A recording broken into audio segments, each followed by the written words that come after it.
Dans cette capsule, nous allons introduire le concept de matériaux anisotropes, c'est-à-dire dont les propriétés ne sont pas les mêmes dans toutes les directions de l'espace, et la notion de biréfringence.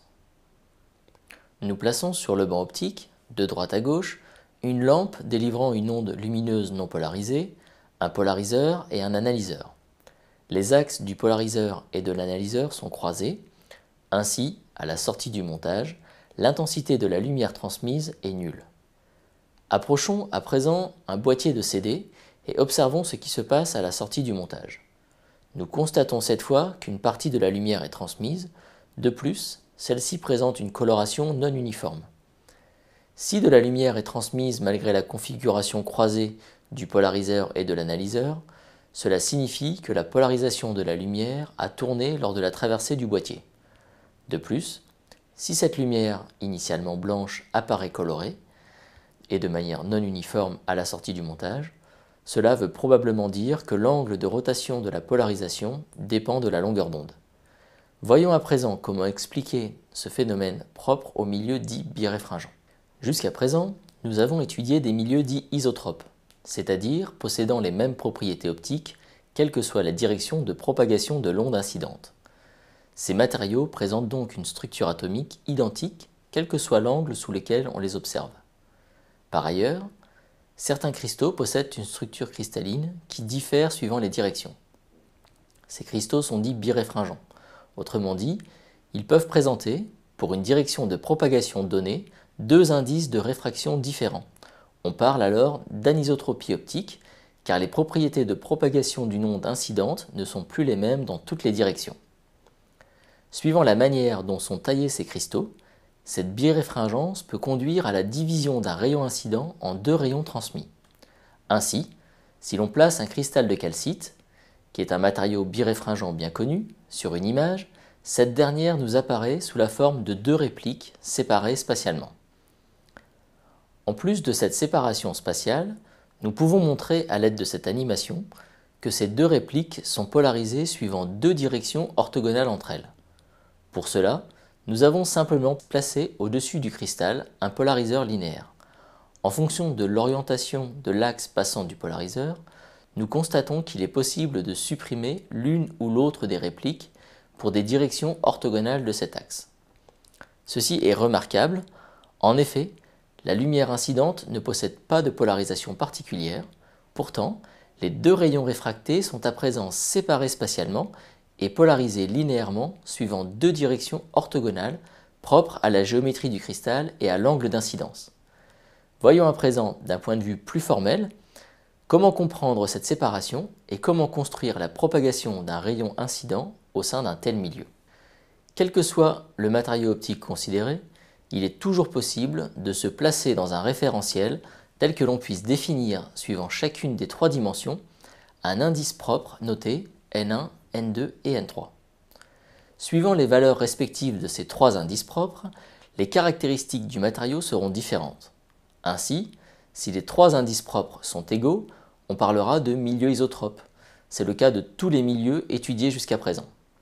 Si deux de ces indices sont égaux et le troisième différent, nous aurons affaire à un milieu uniaxe. S'ils sont tous différents, on parlera alors de milieu biaxe. Dans le cadre de ce cours, nous nous contenterons d'étudier les milieux uniaxes. Dans ces deux derniers cas, uniaxe et biaxe, l'indice vu par une onde est différent suivant la direction de propagation de celle-ci.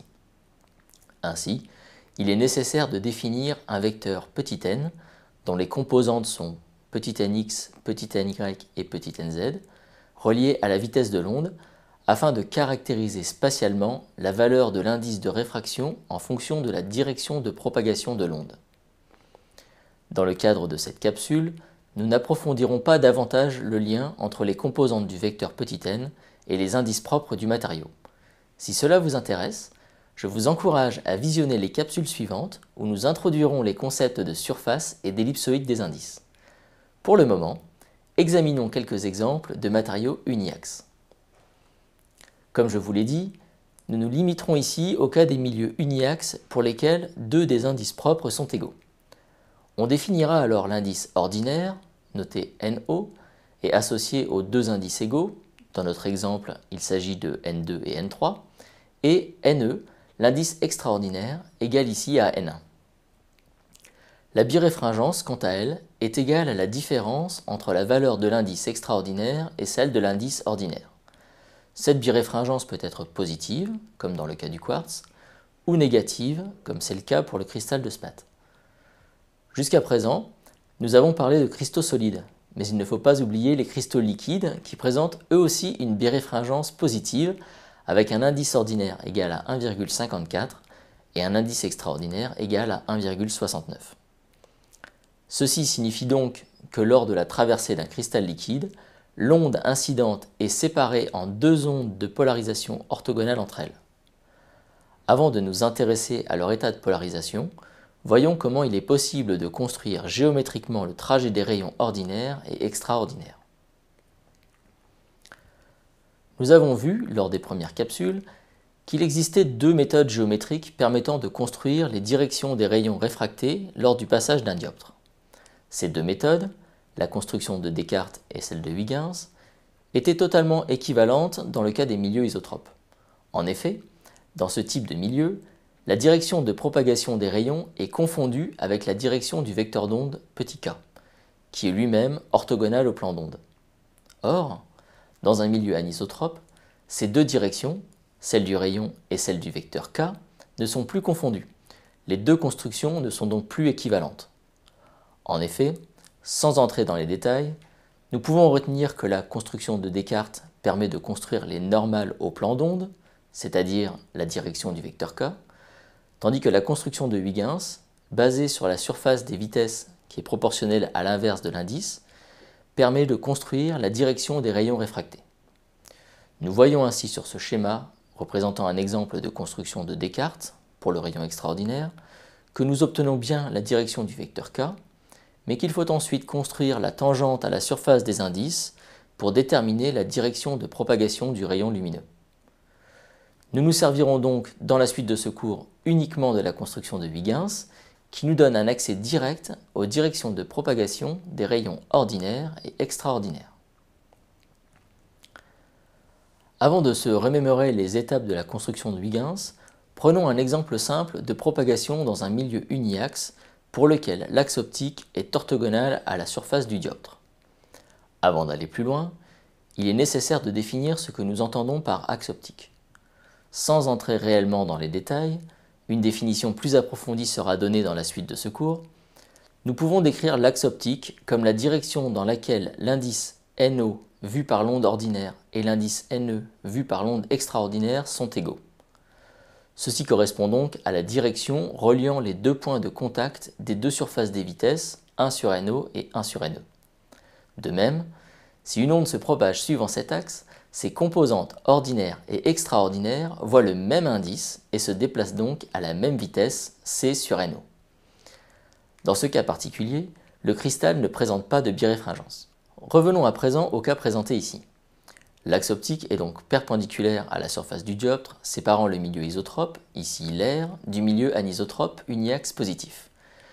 Nous définissons également un rayon incident non polarisé qui arrive suivant un angle non nul sur ce dioptre. Afin de construire la propagation des rayons réfractés, nous traçons dans le milieu anisotrope un cercle de rayons proportionnel à 1 sur n de l'air, soit de rayons unité car n de l'air égale 1, que nous appellerons surface des vitesses incidentes. Nous traçons également un second cercle de rayons 1 sur NO, correspondant à la surface des vitesses pour le rayon ordinaire. En ce qui concerne la surface des vitesses pour le rayon extraordinaire, c'est un peu plus compliqué, car il ne s'agit pas d'un cercle, mais d'une ellipse, dont le demi-grand axe pour un milieu uniaxe positif est aligné avec l'axe optique et égal à 1 sur NO, et le demi-petit axe, parallèle ici à la surface du dioptre, est égal à 1 sur NE. Construisons dans un premier temps le point J. Celui-ci correspond à l'intersection entre la tangente au dioptre au point d'incidence et la tangente à la surface des vitesses incidentes au point d'intersection entre cette dernière et la prolongation du rayon incident. Une fois ce point J déterminé, nous construisons les tangentes à la surface des vitesses ordinaires et à la surface des vitesses extraordinaires passant par J. Les intersections entre ces tangentes et les surfaces des vitesses constituent les points de passage respectifs des rayons ordinaires et extraordinaires. Qu'en est-il de la polarisation? Nous avons vu que les rayons ordinaires et extraordinaires étaient polarisés suivant des directions orthogonales que nous noterons ici grand D0 et grand DE, afin de faire la distinction avec le cas isotrope.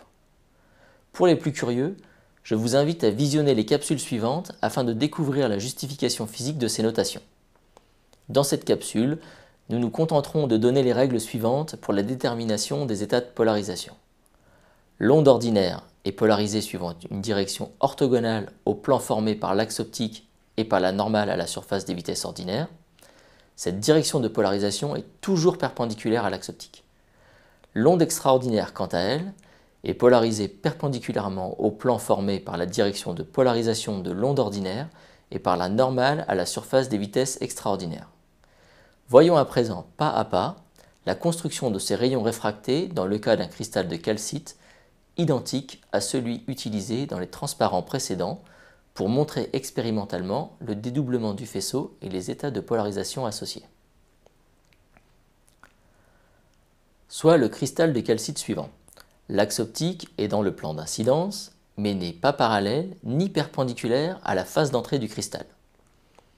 Soit un rayon incident non polarisé et arrivant suivant la normale au dioptre.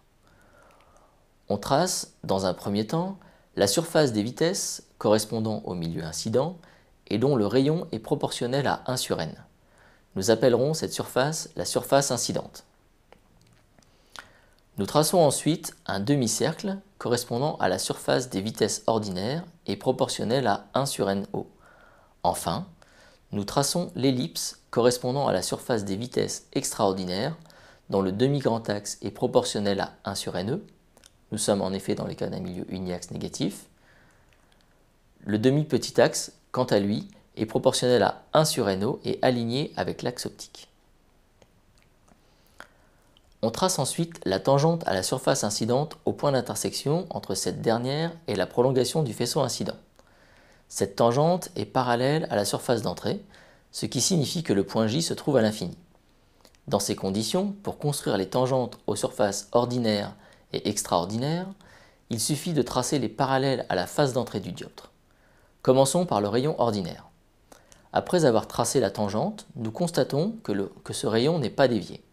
En effet, le rayon ordinaire se comporte exactement comme un rayon réfracté dans un milieu isotrope. Ici, l'angle d'incidence étant nul, le rayon ordinaire n'est pas dévié. Il en sera de même à la sortie. Quant à sa polarisation, elle est orthogonale au plan formé par l'axe optique et par la normale à la surface des vitesses ordinaires. On la note DO. Qu'en est-il à présent du rayon extraordinaire? On trace dans un premier temps la tangente à la surface des vitesses, ce qui définit un point d'intersection par lequel va passer le rayon extraordinaire. Sa polarisation est perpendiculaire au plan formé par la normale à la surface des vitesses extraordinaires et par la direction de polarisation de l'onde ordinaire. Au niveau de la phase de sortie, nous définissons la normale au dioptre calcite R. Puis, nous traçons l'ellipse dans l'air de demi-grand axe 1 sur NE et de demi-petit axe 1 sur NO. Cette ellipse est en tout point identique à celle tracée pour la phase d'entrée, mais centrée au niveau du point d'émergence de l'onde. Enfin, nous traçons le cercle de rayon proportionnel à 1 sur n, correspondant à présent à la surface des vitesses du milieu sortant, c'est-à-dire l'air. La prolongation du rayon extraordinaire incident définit sur la surface des vitesses extraordinaires un point à partir duquel nous allons tracer la tangente pour obtenir le point J'. Cette tangente est une nouvelle fois parallèle à la phase de sortie. Le point J' se trouve donc à l'infini. Il suffit alors de prendre le parallèle à cette tangente et de la reporter sur la surface des vitesses sortantes pour définir le point d'intersection par lequel va passer le faisceau émergent extraordinaire. À la sortie de ce cristal, nous avons bien deux faisceaux séparés spatialement, dont les directions de polarisation sont orthogonales entre elles, exactement comme ce que nous avions obtenu en déposant un cristal de calcite sur une image. En conclusion, nous avons vu qu'un cristal biréfringent permettait de séparer une onde incidente non polarisée en deux ondes polarisées linéairement suivant deux directions orthogonales, appelées onde ordinaire et onde extraordinaire. Afin de construire la propagation des rayons ordinaires et extraordinaires, il faut se servir de la méthode de construction géométrique de Huygens, basée sur la surface des vitesses. Cette propagation dépend de la direction de propagation du faisceau incident, mais aussi de la direction de l'axe optique. Afin de déterminer les polarisations de chacune de ces ondes, on utilise les règles suivantes. L'onde ordinaire est polarisée suivant une direction orthogonale au plan formé par l'axe optique et par la normale à la surface des vitesses ordinaires. Cette direction de polarisation est toujours perpendiculaire à l'axe optique. L'onde extraordinaire, quant à elle, est polarisée perpendiculairement au plan formé par la direction de polarisation de l'onde ordinaire et par la normale à la surface des vitesses extraordinaires. Pour les plus curieux, je vous invite à visionner les capsules suivantes qui vous donneront plus de détails sur les caractéristiques de ces ondes et sur la formulation mathématique de la biréfringence. Enfin, nous allons voir dans la capsule suivante comment un matériau biréfringent peut faire tourner la polarisation de l'onde incidente. Ceci nous permettra de mieux comprendre l'effet du boîtier de CD placé entre un polariseur et un analyseur croisé et de répondre à la question suivante: pourquoi la lumière transmise est-elle colorée ?